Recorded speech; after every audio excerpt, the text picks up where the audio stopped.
Hail Internet, it's Paul, it's Matt, the Dork Lords. Today, we're talking about the Disney Plus show Daredevil Born Again. The episode's entitled, With Interest and Excessive Force. The show somewhat mysteriously decided to drop these two episodes at the same time.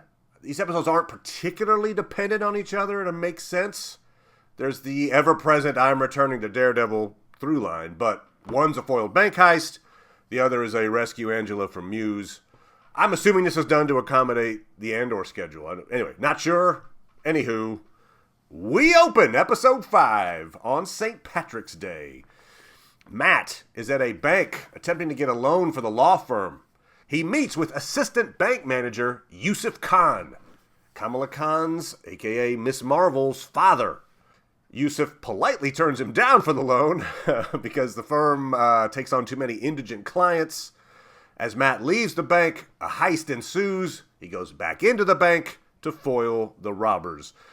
We end episode 6 with Matt re-embracing the suit. Congrats to commenter Neo's the One who guessed Daredevil might return in episode 6. He races to Muse's lair in an abandoned subway tunnel, beats up Muse, who gets away, rescues Angela, and when she calls out for Daredevil, he responds, "I'm here." This is intercut with Fisk re-embracing his Kingpin persona, beating the hell out of Adam, the guy he's imprisoned for having an affair with Vanessa, then dragging Adam back into the cell, I think suggesting he's kept his word that he hasn't killed him yet, I think, maybe. Maybe that's just, what the people, who work for him prefer to have the corpses, Yeah, right, that's true. Just stack them up like cordwood in here in the cell. Yeah. Anyway, all that said, Paul. Yes? What'd you think of episodes 5 and 6? 5 was okay. I mean, I guess for what it was, because it's sort of a bottle episode that only sort of tangentially sort of relates to anything else. It was a fine episode. Did sort of have difficulty at one point when I was not certain when Fisk was meeting with, his rowdy cops. When he was getting that testimonial from that guy, when I was like, I don't know about this. But, Oh, right, the testimonial was a bit odd. They kind of did the little exposition, like, you were the best in your class. Yeah. Da-da-da-da-da. And then something bad happened. Okay, got it. These guys are legit somehow. Okay. Yeah. I could have cried or whatever.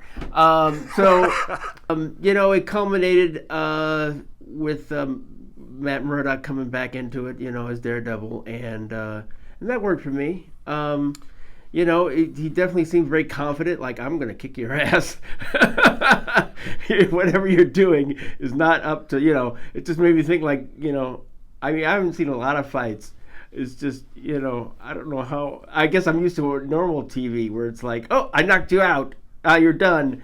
And that's certainly the staple of Daredevil, is anybody's going to fight up against him. It's going to last a while. But... You're saying you were impressed with Muse's ability to take a punch, in other words? Yeah. Okay. He was still getting beaten up. I was thinking the same thing, like, wait, how is this guy, although he's like killed 60 people, he's a very successful serial killer, but yeah, I'll give it to the fact that at least it seemed like he was losing most of the time. Most of the time that fight was happening, like, oh, that guy's going to get beat. And he probably would have died. Matt probably would have hanged him if he hadn't have realized, oh, wait, Angela needs saving. I have to rescue? Okay, fine. It's a good thing the Punisher wasn't there to be like, he could have been dead so many times. I know. Why are you choosing the slow method of strangling him when you could just turn around and hit him in the throat? And really, he was just strangling him until he passed out or until he got tired of fighting? I mean, what the... It's like, oh, well, I guess I should save her life. But I need to make sure that you're, thoroughly discouraged from fighting me first. Time to get away. Too bad he can't use his, billy clubs to tie him up, so he can't get away and kill more people. What was it? There was a little parody show movie called Kentucky Fried Movie, I believe, way back in the day. Yeah. And in they were doing a parody of a Bruce Lee movie, and in the thing, the big villain is like, you won't tell me the plans, kind of thing, and then basically kills the guy, and is like, now take him to be tortured. It's like, okay, yeah. So Muse survives. I'll tell you this: it was a little awkward. Like, sure, they've given us little glimpses of, and at the end of episode 4, we saw Muse in his lair for like a minute. We saw some of the graffiti, but we really hadn't, like, Muse as a threat. It seemed like it came on pretty fast. Like, oh my God, this guy's killed 60 people. Hey, he's got this person you know. You better go save him. Oh, I know where his lair is. Go to his lair. Like, all that happened in the course of, like, 20 minutes, 30 minutes maybe. Yeah. As opposed to like, this guy's a season-long villain. We're going to see him. He's going to do something terrible. Then, where is he? We got to find his lair. Whatever. You know, like you could have drawn that process out. Instead, they were like, okay, we get to it. He beats the hell out of him and he escapes his lair. I assume he's not coming back to that lair anymore. So that's anyway. But yeah, it was a little rushed in that way. I don't know how they're going to finish it, so maybe they've got a fine conclusion to the story, but it felt like they kind of burned through the typical, this is your big villain of the season kind of thing in an episode. While I like the symmetry of it with that happening while Fisk is beating down Adam or whatever, on reflection, I forget what was happening for Fisk before that kind of felt like it was leading to that. You had the mobsters show up at the mayor's office and be like, I'm not paying you. Yeah. So goodbye to that guy, by the way. That guy is... I'm matting Luca. Luca is gone. Goodbye. Anyway, but so maybe this is the point where Matt becomes Daredevil again and Fisk becomes Kingpin. So and they were hinting at that in episode 4, right at the end of episode 4, when Matt goes up to the roof, and then Fisk goes down, and we see that he's imprisoned Adam. They were kind of hinting like, see, this is a dual kind of hero-villain are coming back to their true natures kind of thing. Yeah. Yeah, it was funny. Yeah, first when they were showing Fisk go down, for some reason I was like, look, is that Matt going down the same steps that Fisk went? No, I guess it's the same steps and Fisk, so it's okay that they're the same steps. Okay. Remember that Muse, as far as we know, at least asked to get therapy sessions with Heather. We haven't seen him in therapy, but there's an implication that, not in his costume, but basically the guy who's under the mask is having therapy sessions with Heather. So I feel like that's where that's going in some way. I don't know how he would figure out the Matt equals Daredevil connection necessarily, but I think she might be a target in some way. And interestingly, Heather, asks Matt if he could potentially use his connections with Punisher and Daredevil to have them interviewed for her book. So I'm like, she knows that Matt is connected to Daredevil.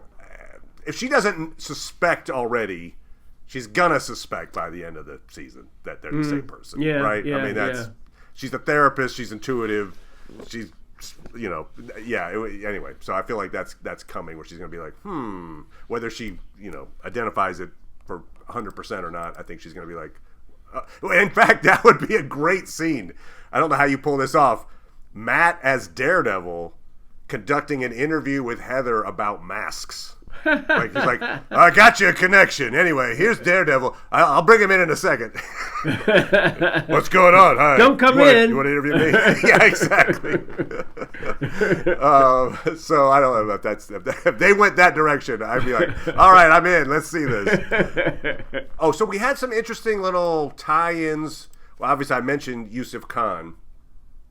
So we get Yusuf Khan connected to Miss Marvel. But then we also get Jack Duquesne, a.k.a. the Swordsman, who is connected to Kate Bishop. If we last saw him in the Hawkeye series. I think he was the fiancé of Kate Bishop's mom. Anyway, so maybe Daredevil's going to be associated with the Young Avengers somehow. You got Kate Bishop and Kamala Khan. And I'll throw this in. Back in episode 3, commenter Stress Free K threw out the idea that Daredevil might become a mentor for Angela as the new White Tiger. Oh. That theory actually looks even better now at the end of this episode. So maybe that's another Young Avengers style time. I don't know. Anyway, it's just interesting. I don't know where they're going with that, but it seems like maybe Daredevil will be connected to some of the Young Avengers. So as you mentioned, Fisk has the rogue cops. He's got his anti-vigilante task force, I think is what he's calling them. Yeah. So there's the Punisher wannabes, including Officer Powell. So I could see, because they introduced Swordsman just kind of off the cuff, like, oh, look, he's a vigilante. I think that's going to be a vigilante that's targeted by the squad, and maybe we have Swordsman and Daredevil fighting together against these. Maybe Daredevil comes to save Swordsman, in other words, and we have like a fight of that ilk. Obviously, the anti-vigilante squad is going to be fighting Daredevil at some point. Sure. But in what context? Maybe it's as Daredevil attempts to save some of these vigilantes. I guess they've made some effort to disconnect these rogue cops with the rest of the cops. They have. And so, you have the guy who's... These are the bottom of the barrel cops. Yeah. Okay. Yeah, you keep them on. Yeah, it's also kind of funny that like that guy's like the police commissioner, I think. So it's like, yeah. Wow, these guys shouldn't be on the street. Anyway, I guess you could put them on a task force. Yeah. What? These guys should be locked up. Anyway, what can you do? Put him on task force. Thanks, Commissioner. Like, I guess we missed the scenes where they're all behind desks. Right, like, hey, exactly. He's dangerous out in the streets, but he's great with paperwork. Oh, no, he really does. His Excel, he works with that really well. And Outlook. It was kind of funny to me that even after Matt saves Yusuf's life, he saves the lives of all the bank hostages. Yes. Kind of saves the bank's reputation in a way, and the stolen diamond that's incredibly valuable. Yusuf still won't give him a loan. Which was kind of funny. I still can't give you the loan. I go, that's fine. Yeah. But he invites him to offer, dinner. To dinner so he could discuss how he could improve his business, which, he's got another recurring character. Yep.